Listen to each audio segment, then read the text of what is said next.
Certainly want to congratulate Texas Tech. They played a great game, played with a lot of energy. That's this league. When the games are close, someone's got to make a play when they need it. Certainly they made those plays, and some of the things that we've struggled with, we continue to struggle with our turnovers and scouting report defense. Obviously, this one's on me. I obviously didn't do a very good job during the week off of figuring out a way to get them ready to go today. And I thought we did some things that we needed to do, but obviously we were not ready to play from the start.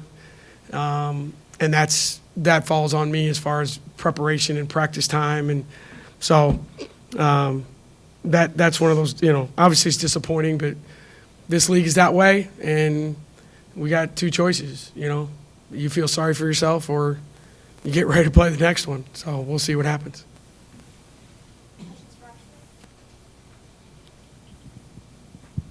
Ash, how intense were maybe the last 20 seconds of the game between the free throws and from you and them, I guess?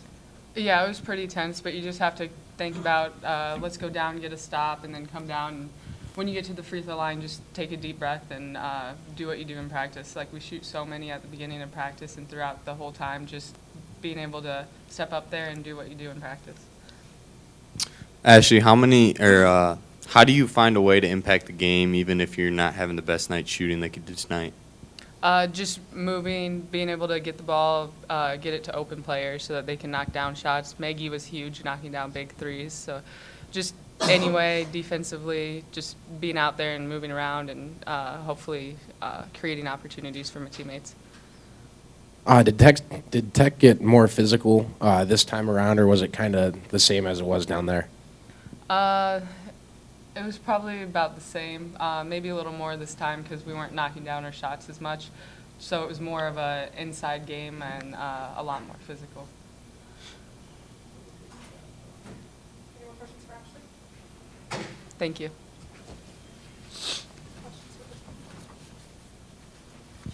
You talked about the turnovers. What's it going to take to improve the margin and not have 20-plus turnovers in a game?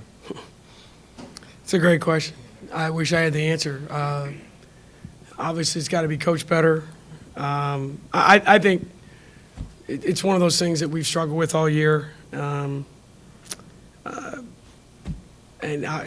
my fault. I don't know. I haven't figured it out yet. And I think probably the biggest thing in the game today was Ray getting in foul trouble. I mean, she was playing well. And then all of a sudden we have to take her out of the game. She had to sit. I mean, she only played half the game. And now Maggie's playing point guard, and that's not a spot she needs to be in. And we've tried to piecemeal that position all year, and just haven't done a very good job of it. So obviously, it's a huge factor in losing games, and it's something that we've dealt with all year. And I honestly don't think it's going to change right now.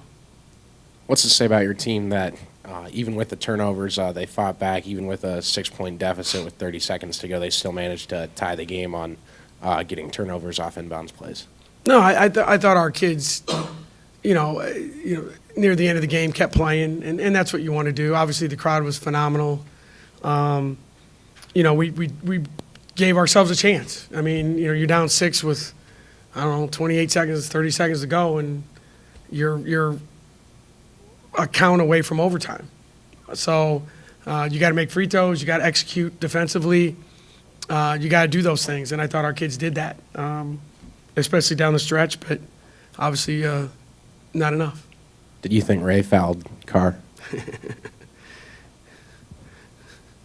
I know you have to ask, but what's the? I'll look at the video, or I don't know. I don't know what the answer is, but sorry. I mean, I know you have to ask, but that's not a question that I can comment on. Throughout the game, Maggie made some big shots and some big moments. What have you seen from her as a shooter throughout the season leading up to now? Maggie can score.